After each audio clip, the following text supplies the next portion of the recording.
سیدنا عبد القادر جیلانی رحمۃ اللہ فرماتے ہیں کہ مٹھی بار گھاس جو ہے اگر قاضی کے ہاں اس کا بھی کوئی دعویٰ کر دے تو وہ قبول نہیں ہے گواہ کے بغیر، بھئی گواہ ہونا چاہیے۔ تو اتنا بڑا دعویٰ بندے نے کیا اللہ پاک اور اس کے رسول صلی اللہ علیہ وسلم پر ایمان لا کے اور محبت کا، تو یہ کیسے قبول ہو دلیل کے بغیر، ثبوت کے بغیر؟ اور اس کا ثبوت کیا ہے؟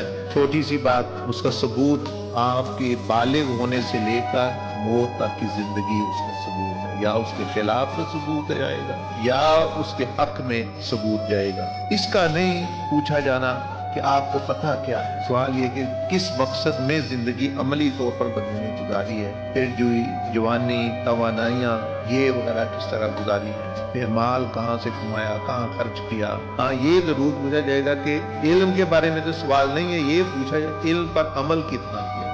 یہ 5 موٹے موٹے سوال ہیں۔ نبی علیہ السلام نے فرمایا کہ جب تک بندہ اس کا جواب نہیں دے گا وہ ہل نہیں سکتا وہاں سے، چاہے وہ صحیح دے یا غلط دے، وہ تو بعد کی بات ہے، کیونکہ یہ کوئی مذاق نہیں۔ اللہ پاک نے اتنی زندگی پیدا کی، ہمیں تخلیق کیا، کائنات سجائی، جنتیں سجائیں، اور اس کا جو ہے وہ کوئی مقصد نہ ہو ایسے ہی ہم گزار کے چلے جائے اور وہاں بھی کہہ دیں ہمیں تو جی پتہ ہی نہیں تھا، ہم تو جی جو دوسرے کرتے تھے یہ کر رہے، تو ایسے گزارا تو نہیں، ادھر تو گزارا نہیں۔